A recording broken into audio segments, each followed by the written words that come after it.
Hello everyone, welcome to Navigate institute. आप सभी का पिछले 2 ढाई सालों का इंतजार जो है वो समाप्त हो गया है और फाइनली एमपीपीएससी ने एमपीपीएससी के द्वारा 20 तारीख को यानी कि 20 मई को principal grade 1, principal grade 2, deputy director, assistant director, factory inspector, ये जो वैकेंसी 2023 में रिलीज की गई थी उसका रिजल्ट डिक्लेयर कर दिया गया है। तो तकरीबन तकरीबन 2.5 बरस इस एग्जाम को या इसके नोटिफिकेशन को हो चुके थे। अगर आप शुरुआती नोटिफिकेशन से देखें तो करीब करीब 2.25 साल के आसपास हो गए थे जब से इसका नोटिफिकेशन आया था। तो बहुत ही लंबा इंतजार एस्पिरेंट्स ने किया, लेकिन फाइनली एक लंबे इंतजार के बाद, एक लंबी रात के बाद जैसे सुबह होती है वैसे ही इसका रिजल्ट आया और बहुत सारे कैंडिडेट्स का सिलेक्शन हुआ, उनको सफलता मिली। तो सबसे पहले मैं हमारे नेविगेट परिवार की तरफ से उन सभी सफल अभ्यर्थियों को बहुत बहुत बधाइयां देता हूं कि उनकी मेहनत अंततः रंग लाई और वो सफल हुए इस एग्जाम में।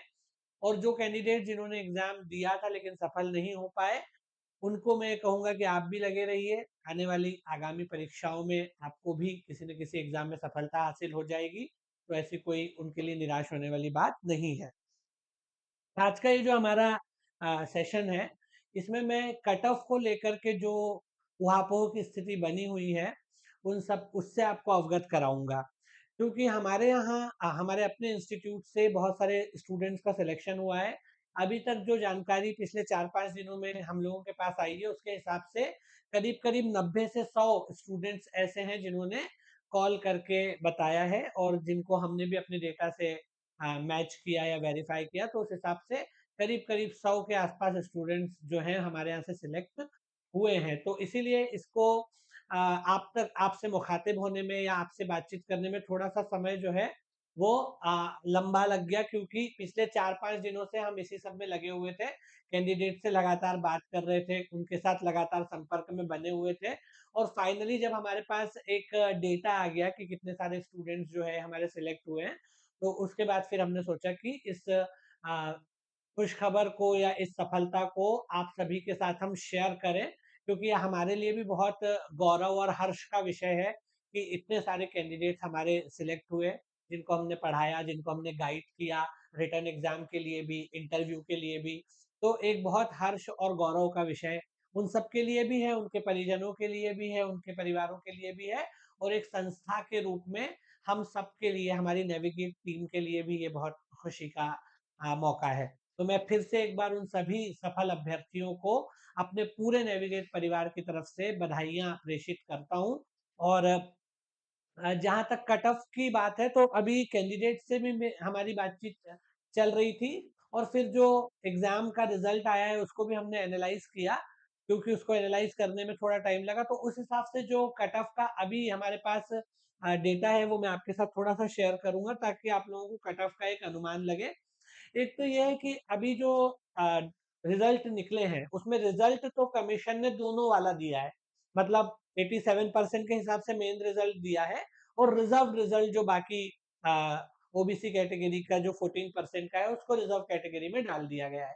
तो रिजल्ट तो दोनों दिए हैं, लेकिन जो मार्क्स डिस्प्ले किए गए हैं या जो मार्क्स रिलीज किए गए हैं वो सिर्फ 87% वालों के ही किए गए हैं। तो हमारे पास जो मार्क्स का अभी डेटा है वो सिर्फ उन्हीं का है, क्योंकि बाकियों का तो प्रोविजनल रखा हुआ है अभी। तो वो तो डिपेंड करेगा, लेकिन अभी के लिए जो डेटा उन्होंने मार्क्स का दिया है वो 87% पे जिन लोगों का सिलेक्शन हुआ है उन लोगों का मेन लिस्ट वालों का मार्क्स डिस्प्ले किया है। और जो अनुपूरक सूची है उसके नाम तो दे दिए हैं, कैंडिडेट्स के नाम दे दिए जो अनुपूरक सूची में है, लेकिन उनके अंक नहीं बताए हैं। तो अभी जो हमारे पास कट ऑफ का डेटा है वो 87% के हिसाब से ही है। इस हिसाब से अगर आप देखें तो मैं अलग अलग पोस्ट वाइज आपको बताता हूँ कि कितना कट ऑफ गया है जो एनालिसिस के बाद हमने निकाला है। सबसे पहले इसमें जो सबसे हॉट केक की तरह से जो पोस्ट थी वो प्रिंसिपल ग्रेड 1 थी, ठीक है, जिसको लेकर के अधिकांश स्टूडेंट्स या कैंडिडेट्स इसको टारगेट कर रहे थे। तो वो थी आपकी प्रिंसिपल ग्रेड 1। अगर प्रिंसिपल ग्रेड 1 की आप लिस्ट देखेंगे और उसको एनालाइज करेंगे तो इसमें अनरिजर्व कैटेगरी के अंदर यानी जनरल कैटेगरी के अंदर, यहाँ पर मैं कैटेगरी लिखता हूँ, इधर मैं मेल्स का लिख दूंगा और इधर फीमेल्स का, ठीक है। अगर हम अनरिजर्व कैटेगरी की बात करें प्रिंसिपल ग्रेड 1 के अंदर, तो इसमें जो मेल का कट ऑफ गया है, यानी कि जो लड़कों का या मेल कैटेगरी का कट ऑफ गया है, वो 316 के आसपास है, 316, ठीक है। तो 435 नंबर में से आप ये मान के चलिए कि 316 जो है वो इनका कट ऑफ गया है। और फीमेल का कट ऑफ जो है वो 267 है। अगर आप लिस्ट में एनालाइज करेंगे तो आप देखेंगे कि 267 के आसपास फीमेल का कट ऑफ है, लगभग इतना, और मेल का 316 है। इतने अगर अंक है किसी के अनरिजर्व कैटेगरी में लड़कों के या लड़कियों के, यानी कि मेल या फीमेल के, अगर इतने अंक है तो वो सिलेक्ट है, उनका नाम लिस्ट में है और प्रिंसिपल ग्रेड 1 वाली लिस्ट में है। उसके बाद ईडब्ल्यूएस की बात करें तो ईडब्ल्यूएस का जो कट ऑफ है 303 के आसपास गया है मेल कैटेगरी में, 303, तो काफी डिफरेंस है, लगभग 13 नंबर का डिफरेंस है।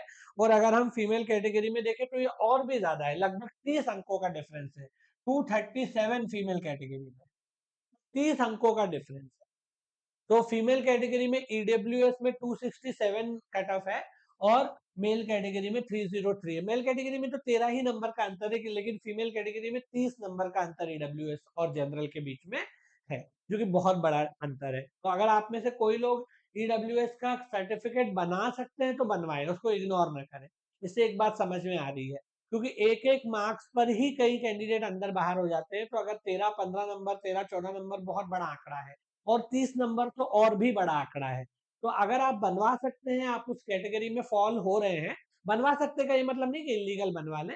अगर आप उस कैटेगरी में फॉल हो रहे हैं तो उसको इग्नोर ना करें। अगर आप कैटेगरी में in terms of criteria, whatever criteria has been decided by the government, if you fall in that category then you should go for it, don't ignore, इसको आप बनवा लीजिए।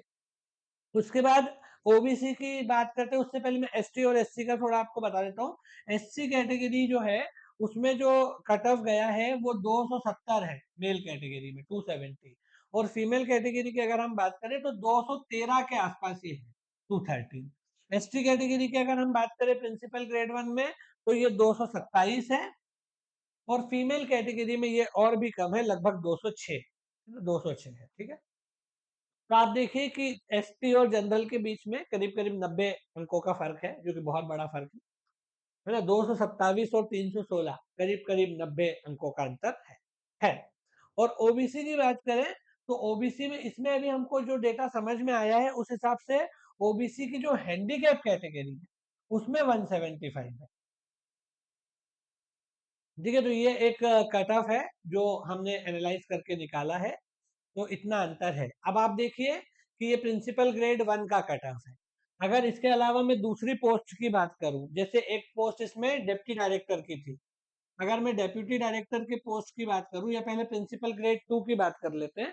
अगर हम प्रिंसिपल ग्रेड 2 की बात करें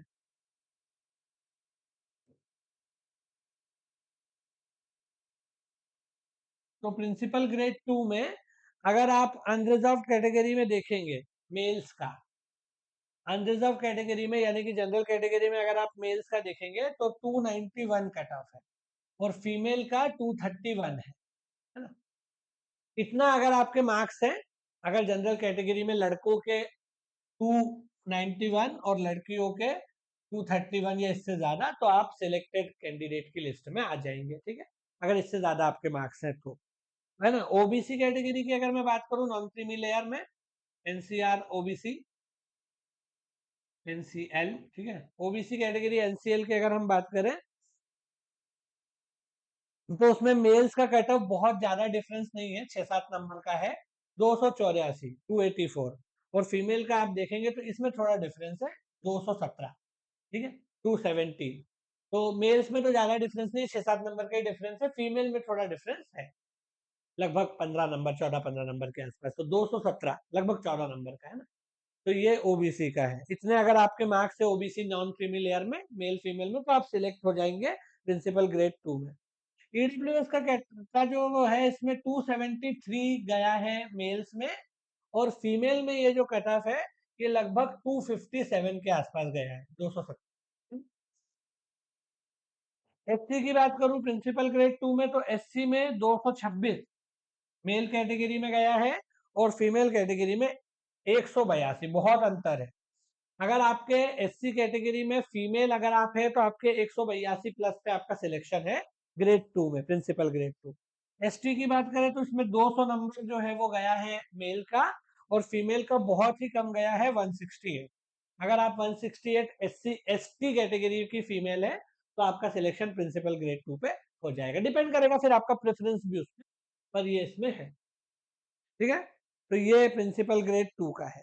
अब इसके बाद अगर हम असिस्टेंट डायरेक्टर की बात करें, डिप्टी डायरेक्टर की मैं बाद में बताऊंगा, पहले असिस्टेंट डायरेक्टर की बात करें। ये भी बहुत अच्छी पोस्ट थी। पोस्ट जो सभी ठीक थी मतलब, लेकिन प्रिंसिपल ग्रेड 1 और एक ये फैक्ट्री इंस्पेक्टर वगैरह इसको लेकर के ज्यादा बच्चों में एक उत्साह था, या वो ज्यादा इसको चाह रहे थे कि हमारा इसमें हो जाए। ठीक है, इसमें अनरिजर्व कैटेगरी की अगर हम मेल्स की बात करें असिस्टेंट डायरेक्टर में, तो इसमें गया है 299 मेल में, और फीमेल में 237 गया है ना। आप खुद भी इसमें सिलेक्टेड लिस्ट में एनालाइज करके देख सकते हैं, हालांकि वो बहुत माथापच्ची का काम है, तो इसीलिए आपको ये नीर शीर की तरह से निकाल करके यहाँ पर दे दिया जा रहा है। ओबीसी की अगर हम बात करें तो ओबीसी कैटेगरी में असिस्टेंट डायरेक्टर में 285 गया है ये, और फीमेल में ये 227 है, 10 नंबर का अंतर है, और मेल्स में तो कम ही अंतर है। ठीक है ना, तो 10 नंबर का अंतर है, और इसमें तो ज्यादा है, बल्कि मेल्स में ज्यादा है, फीमेल में कम है। ईडब्ल्यूएस की अगर हम बात करें असिस्टेंट डायरेक्टर में, तो इसका 273 गया है मेल्स में, और फीमेल की अगर मैं बात करूं तो वो लगभग 206 है, 2006। ठीक है, उसके बाद एससी और एसटी की भी बात कर लेते हैं। एससी कैटेगरी की बात करें तो ये 232 गया है मेल्स में असिस्टेंट डायरेक्टर के लिए, और 189 यानी 189 गया है फीमेल कैटेगरी में असिस्टेंट डायरेक्टर में। एसटी की बात करें तो 202 मेल कैटेगरी में गया है असिस्टेंट डायरेक्टर में, और 163 जो है वो फीमेल कैटेगरी में गया है। तो ये असिस्टेंट डायरेक्टर का कट ऑफ है। अगर आप अपनी कैटेगरी के मुताबिक इनमें से जिस मार्क्स पे आ रहे हैं तो आपका सिलेक्शन हो जाएगा, नहीं हुआ है इसका मतलब है कि आपके इससे कम नंबर है ना। अगर आप मान लीजिए कि फीमेल कैटेगरी में आपके नंबर अपनी रैंक के आपकी का सॉरी कैटेगरी के हिसाब से आप देख लीजिए, अगर आपका सिलेक्शन नहीं हुआ है इसका मतलब है कि आपके इससे भी कम नंबर होंगे, इसलिए आपका नहीं हुआ, तो ये मिनिमम मार्क्स कट ऑफ है। अगर किसी भी ईडब्ल्यूएस वाले के 273 है तो असिस्टेंट डायरेक्टर में उसका है नाम, 206 फीमेल के हैं तो उसका नाम असिस्टेंट डायरेक्टर में है। इतने या इससे ज्यादा, यदि आपके इतने या इससे अधिक अंक है तो आपका नाम सिलेक्शन लिस्ट में है, यदि नहीं है तो आपका नाम इसके बाहर है। ठीक है, अब हम इसमें एक और देखते हैं जो इंडस्ट्रियल सेफ्टी ऑफिसर था, उसका भी कट ऑफ देख लेते हैं, या इंडस्ट्री ऑफिसर बोल लो, कारखाना निरीक्षक या इंडस्ट्री इंस्पेक्टर, जो भी है। ये पोस्ट जो है इसको ये भी काफी अच्छी पोस्ट थी। ठीक है, ये भी काफी अच्छी पोस्ट थी। इसमें अनरिजर्व कैटेगरी का जो कट ऑफ गया है वो 315 गया है मेल्स का। ओबीसी कैटेगरी का जो गया है वो 306 गया है।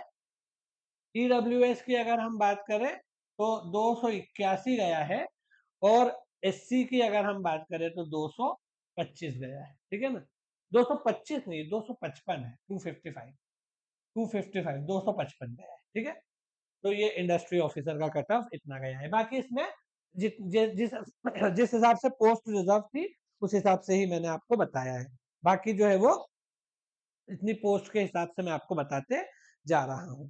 ठीक है, डिप्टी डायरेक्टर की अगर हम बात करें, जो कि मैंने छोड़ दिया था, उसमें अगर आप देखेंगे तो अनरिजर्व का 321 है, और एसटी का जो है वो गया है 251, 251। तो ये इसमें डिप्टी डायरेक्टर में गया है। तो अगर आपके इतने मार्क्स हैं तो आपका सिलेक्शन इन इन कैटेगरीज में आ जाएगा, और अगर आपके इतने मार्क्स नहीं है अपने कैटेगरी के हिसाब से, रिजर्वेशन के हिसाब से, इसका मतलब है कि आपके नंबर इनसे कम है, अगर आपका नाम लिस्ट में नहीं है तब। ठीक है, तो ये मैंने कैटेगरी वाइज आपको बता दिया है। अब आप देख लीजिए कि आपका सिलेक्शन अगर नहीं हुआ है मतलब इससे आपके नंबर कम है अपनी अपनी कैटेगरीज में।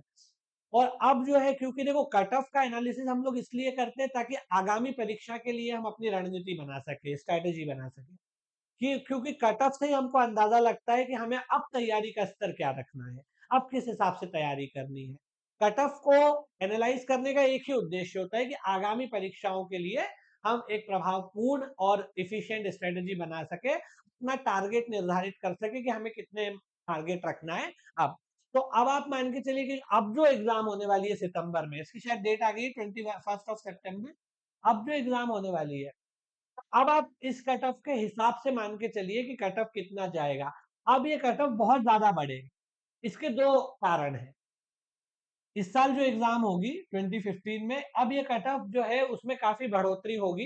कारण ये है कि अब नंबर ऑफ पोस्ट बहुत कम है कंपैरेटिवली। अगर आप पिछली बार की पोस्ट देखें और इस बार की पोस्ट देखें तो जमीन आसमान का नहीं बल्कि आकाश पाताल का अंतर है। तो इसीलिए नंबर ऑफ पोस्ट क्योंकि बहुत कम है, तो कंपटीशन उतना ही ज्यादा है, कम लोग सिलेक्ट होंगे, इसलिए ऑब्वियसली जो लोग क्रीम होंगे वही सिलेक्ट होंगे। जो लोग एकदम क्रीम नहीं है उनके तो दाल गलने ही नहीं वाली है। तो इसीलिए नंबर ऑफ पोस्ट बहुत कम होने की वजह से कट ऑफ, आप ये मान के चलिए कि अगर अनरिजर्व कैटेगरी में प्रिंसिपल ग्रेड 1 में 316 गया है, तो अब ये मान के चलिए कि 330 क्रॉस जाना है आराम से, उससे कम होगा ही नहीं। अगर ईडब्ल्यूएस में 303 गया है या मान लो कि 303 गया है, तो अब ये 300 क्रॉस जाएगा। अगर यहाँ पर अनरिजर्व कैटेगरी में प्रिंसिपल ग्रेड 1 का 316 गया है, तो अभी मान के चलिए कि अब 330 के आसपास जाएगा, क्योंकि नंबर ऑफ पोस्ट बहुत कम है पिछली बार के तुलना में। और दूसरी चीज ये है कि अब क्योंकि दूसरी बार एग्जाम हो रहा है, पहली बार जब एग्जाम होता है, क्योंकि पिछली बार पहली बार एग्जाम हुआ था तो सिलेबस को लेकर के भी एक अवेयरनेस नहीं थी। और कोई भी एग्जाम जब पहली बार होती है या उसका पहला पर्चा इंट्रोड्यूस होता है तो बहुत बेसिक क्वेश्चन आते हैं। लेकिन जैसे जैसे एग्जाम बार बार होती है, हर साल होती है, तो उसका लेवल अप होता जाता है। पिछली बार आप देखेंगे कि स्किल डेवलपमेंट वाला जो पोर्शन है, जो कि पार्ट बी की शुरुआती 4 यूनिट्स है, उससे बहुत ही लप्पू टाइप के क्वेश्चंस आए थे, आसान प्रश्न आए थे। इतने आसान कि मेरे अपने स्टूडेंट ने 40 में से 40-40 क्वेश्चन सही बना के आए थे, पूरे ही, एक भी नहीं छोड़ा। जो मेरे अपने कैंडिडेट अपने स्टूडेंट्स थे, वो सारे के सारे सही करके आ गए, क्योंकि एक भी क्वेश्चन ऐसा नहीं था जो हमारी क्लासेस से बाहर आया हो या मेरे अपने नोट्स से बाहर आया हो या जो मैंने प्रैक्टिस सेशन करवाया था एमसीक्यू का उसके बाहर गया हो। तो क्योंकि क्वेश्चन कंपैरेटिवली आसान थे, वजह ये थी कि वो पहली बार इंट्रोड्यूस हुआ था सब्जेक्ट। अब क्योंकि एक बार एग्जाम हो गया है तो डेफिनेटली एग्जाम का लेवल हल्का सा स्केल अप हो जाएगा, और ये बाकी विषयों पर भी लागू होता है। अब थोड़ा-सा पेपर भी टफ आएगा, उस पेपर टफ आएगा तो कट ऑफ जो है उसपे उससे का इम्पैक्ट उसपे भी आएगा। दूसरी बार एग्ज़ाम हो रहा है, अब सिलेबस से बच्चे ज़्यादा अवेयर हैं। पिछली बार ये था कि भई कुछ-कुछ टॉपिक के पोर्शन मिले ही नहीं, जैसे स्किल डेवलपमेंट को लेकर के ये रहा कि भई इसके नोट्स ही नहीं मिल रहे हैं। नोट्स कहाँ से लाएँगे, ये कहाँ लाएँगे? बहुत सारे लोग ऐसे भी रहे, तो तैयारी प्रॉपर नहीं की। लेकिन इस बार ये है कि नोट्स वगैरह अब पर्याप्त उपलब्ध है या कम से कम थोड़ा बहुत उसके बारे में अवेयरनेस है। तो इन सभी कारणों की वजह से ये होगा कि अब ये कट ऑफ 20-20, 25-25 नंबर बढ़ेगा। कम से कम 20 नंबर तो मान के चलो। जो 316 है वो 330 जाएगा, जो 315 है वो 330 जाएगा, जो 280 है वो 300 जाएगा। अब आप जिस कैटेगरी में हैं, उतने मार्क्स के लिए संघर्ष कीजिए। अगर आपको ऐसा लगता है कि मैं अनरिजर्व्ड कैटेगरी का मेल हूँ, अगर आपको ऐसा लगता है कि मैं अनरिजर्व्ड कैटेगरी का मेल हूँ, तो अब आपको कितने मार्क्स के लिए तैयार करना है? अब आप ये अपना टारगेट रखिए 340 से ऊपर। जब 340 से ऊपर टारगेट रखेंगे तब जाके कहीं 330 नंबर आएँगे। 350 बल्कि मान के चलिए, मैं तो बोलता हूँ। 10 नंबर ज़्यादा टारगेट लेके चलोगे तब 10 नंबर कम आएँगे। अब आपको अपनी स्ट्रैटेजी ऐसे बनाना है कि मुझे 350 नंबर लाना ही लाना है किसी भी हालत में, और उस हिसाब से तैयारी कीजिए। अब आपके पास समय अगर देखा जाए तो मई तो खत्म हो गया, मैं मई को नहीं गिन रहा हूँ। जून का महीना है, अगस्त का महीना है और सितंबर के 20 दिन है। सितंबर के 20 दिन रिवीजन के लिए निकाल दो, तो आपके पास रफली 2 महीने बचते हैं। ठीक है? 30 दिन ये, 30 दिन ये, 20 दिन ये, कितने हो गए? 80 दिन, और 8 दिन समझो अभी के। तो आपको जो समय बचा है वो बहुत ही कम बचा है। इसमें आपको पूरा का पूरा फोकस जो है वो केवल और केवल एग्जाम पे ही रखना है, if you want to get selected. If not then no issues at all. अगर आपको तैयारी करना है, मेहनत करना है, तो आपको पूरा फोकस आप केवल एग्जाम पे देना है, और गधे की तरह मेहनत नहीं करना है, स्ट्रेटेजी बना करके मेहनत करना है। अलग-अलग अभी मैं एक वीडियो स्ट्रैटेजी पे बनाऊँगा, 1-2 दिन में बनाने वाला हूँ। आज तो क्योंकि कट ऑफ की बात हो रही है तो उतना मैं उसपे डिटेल में नहीं बताऊँगा। लेकिन आगामी 1 से 2 दिनों में मैं एक डिटेल्ड वीडियो स्ट्रैटेजी पर लेकर के आऊँगा कि अब आपकी अंतिम 2 ढाई महीने की स्ट्रैटेजी क्या होनी चाहिए, क्या सटीक और प्रभावकारी रणनीति होनी चाहिए। क्योंकि सिलेबस तो बहुत बड़ा है, उसमें आपको किस तरह से पढ़ना है, कैसे पढ़ना है, कौन-सा टॉपिक कहाँ से पढ़ना है, ये तमाम चीज़ें मैं आपको बता दूँगा। ठीक है? मतलब एक गाइडेंस के हिसाब से, बाकी आप तो अपने हिसाब से पढ़ेंगे ही, ठीक है? जो लोग हमारे साथ जुड़े हुए थे, जिन्होंने हमारा पिछले बार कोर्स लिया था, उसमें से बहुत सारे कैंडिडेट्स का सिलेक्शन हुआ है, इंटरव्यू प्रोग्राम से भी, और जो हमारा बैच था रिटन का, यानी कि टेक्निकल का या रिटन एग्जाम का जो बैच था, उससे भी बहुत सारे स्टूडेंट्स हमारे सिलेक्ट हुए हैं। लगभग 90 से 100 के बीच में कैंडिडेट्स का सिलेक्शन हुआ है। तो उन सभी ने हमारे गाइडेंस में तैयारी की, इंटरव्यू भी हमारी गाइडेंस में दिया। हमने यहाँ 3-3 दफे इंटरव्यू लिए हैं और कैंडिडेट्स के 40 भी नंबर आए हैं, 35 भी आए हैं 50 में से, 45 भी आए हैं, 42 भी आए हैं। ऐसे-ऐसे कैंडिडेट्स हैं जिनके काफ़ी, क्योंकि उन्होंने 3-3 4-4 बार इंटरव्यू दिए।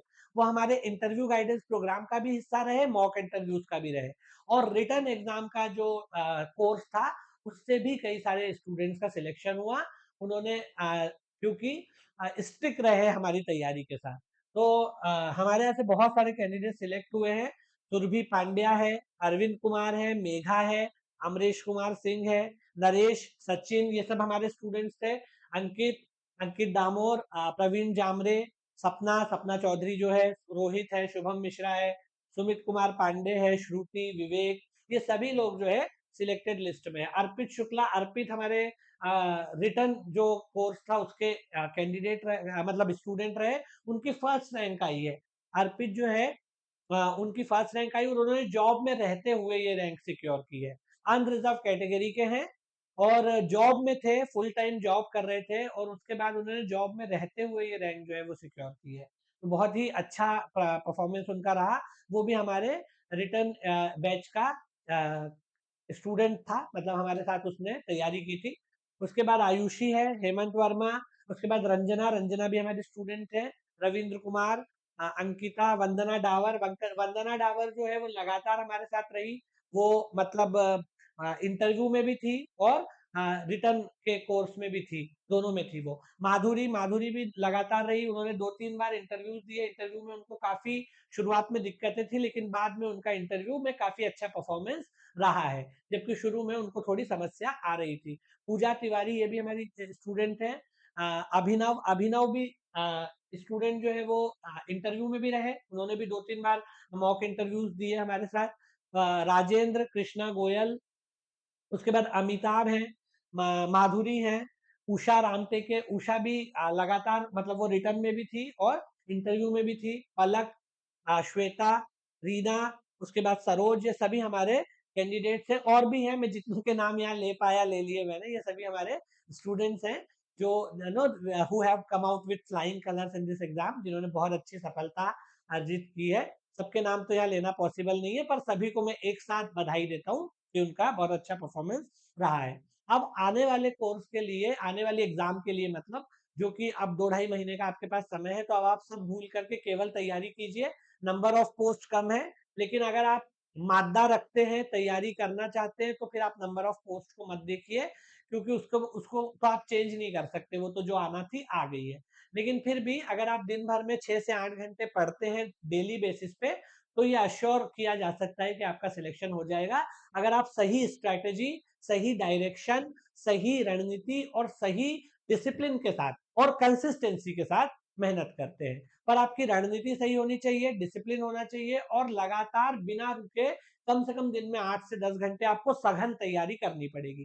तो आपका सिलेक्शन डेफिनिटली जो है वो हो जाएगा। हम अपने यहाँ, हमारे यहाँ इसके लिए कोर्स ऑनलाइन मोड में अवेलेबल है। आप में से अगर कोई भी कैंडिडेट इंटरेस्टेड हो, तो वो हमारा ये ऑनलाइन मोड में खरीद सकते हैं, ले सकते हैं, परचेज कर सकते हैं। उसमें आपको सारा का सारा टेक्निकल और नॉन टेक, यानी पार्ट ए और पार्ट बी, सारा का सारा पूरा का पूरा कोर्स आपको रिकॉर्डेड मैनर में मिल जाएगा। उसमें लाइव क्लासेस जो है वो सिर्फ स्किल डेवलपमेंट वाली है, बाकी का जो कोर्स है वो रिकॉर्डेड मैनर में मिलेगा, क्योंकि उसमें बहुत ज्यादा गुंजाइश नहीं है कि आप वो करें। और आप क्योंकि अब टाइम कम है, आप फुल फ्लेजेड नहीं देख सकते, तो आप उसको स्पीड बढ़ा करके देख लें, तो वो भी एक सुविधा आपको रहेगी, क्योंकि ऐसे टाइम भी ज्यादा लग जाएगा, तो आप उसको स्पीड बढ़ा के देख सके, इस वजह से भी वो है।